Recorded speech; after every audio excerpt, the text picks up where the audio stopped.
गहरे समुद्र की अंधेरी गहराइयों में एक पुराना पनडुब्बा सबमरीन छिपा हुआ है। कहा जाता है कि यह पनडुब्बा एक बार एक मिशन पर निकला था, लेकिन कभी लौटकर नहीं आया। वर्षों से मछुआरे और नाविक दावा करते हैं कि उन्होंने पनडुब्बे से अजीबोगरीब आवाज़ें सुनी है, जो रात के समय सतह पर आती है।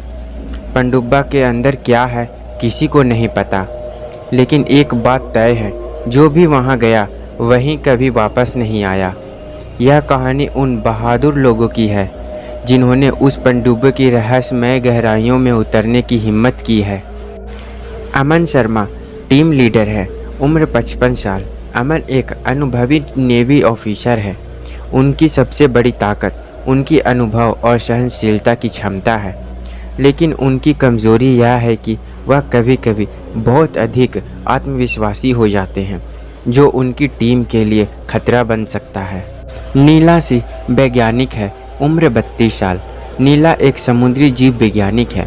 उनकी सबसे बड़ी ताकत उनकी मानसिक रूप से काफ़ी ज़्यादा तेज थी और समस्या की समाधान की क्षमता रखती थी। उनकी कमज़ोरी यह है कि वह भूत प्रेत की बातों पर बहुत ज़्यादा डरती थी। रोहित सिंह एक इंजीनियर है, उम्र 24 साल। रोहित एक युवा और काफ़ी ज़्यादा अच्छे इंजीनियर हैं।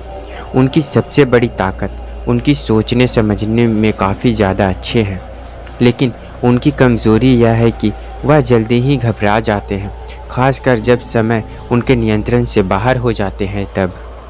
किरण शर्मा एक मनोवैज्ञानिक थी, उम्र 25 साल।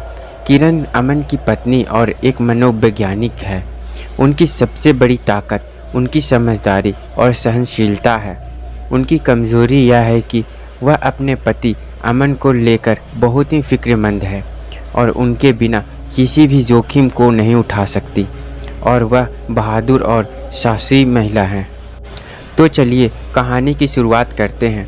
एक दिन अमन को एक सरकारी आदेश मिलता है कि उन्हें एक पुराना पनडुब्बा की जांच करनी है, जो काफ़ी सालों समुद्र की गहराइयों में खो गई थी।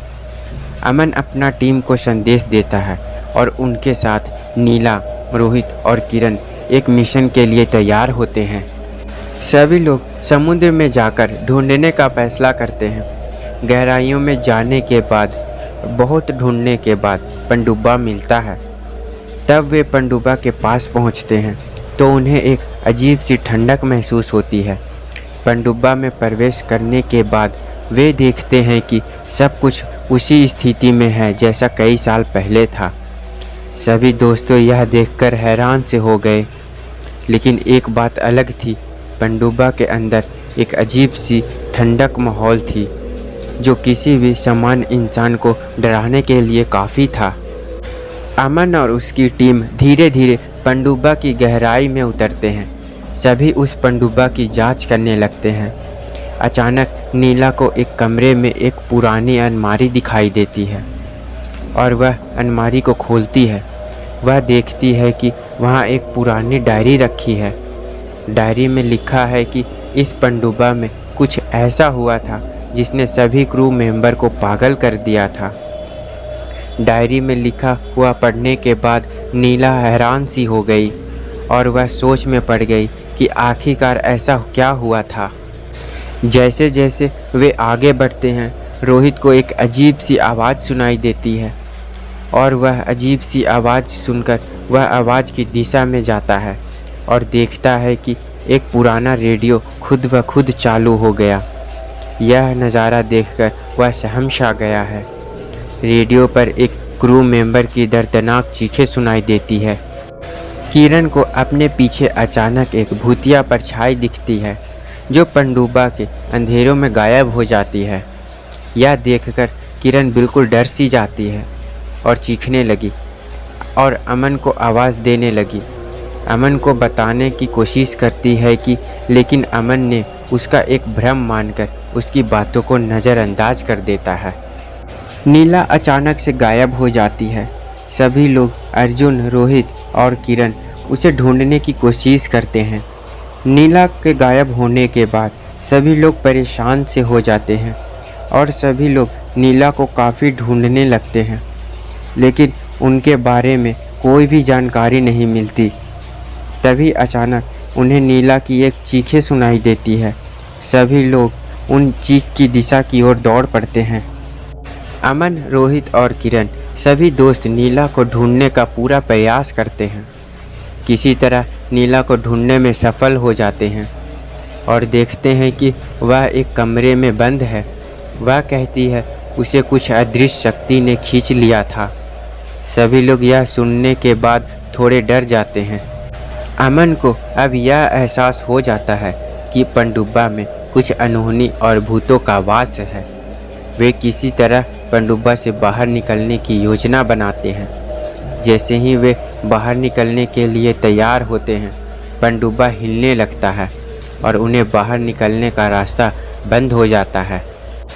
अमन अपनी अनुभव और तेज़ दिमाग की क्षमता का उपयोग करते हुए किसी तरह पनडुब्बा से बाहर निकलने का रास्ता ढूंढता है और सभी दोस्त उसकी मदद करते हैं और फिर अमन बाहर आने का रास्ता ढूंढ निकालता है।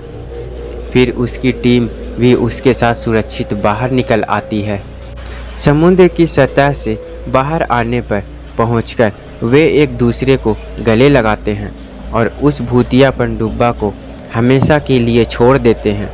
वे इस अनुभव से बहुत कुछ सीखते हैं और अपने जीवन में फिर किसी भी अंधविश्वास या भूत प्रेत की कहानियों को हल्के में नहीं लेते हैं। इस अनुभव से अमन और उसकी टीम को एक नई दिशा दी कि कैसे अनदेखे खतरों से निपटा जाए।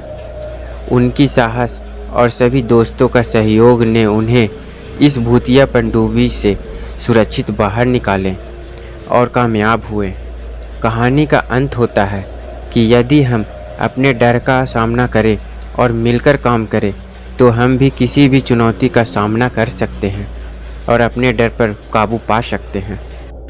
दोस्तों, आज की कहानी हमारी समाप्त होती है। कहानी आपको कैसी लगी कमेंट में अपनी राय बताएं। कहानी अच्छी लगी हो तो एक लाइक कर दीजिए और हमारे YouTube चैनल को सब्सक्राइब कर लीजिए। मिलते हैं फिर किसी और एक अनोखी कहानी के साथ। आज के लिए धन्यवाद।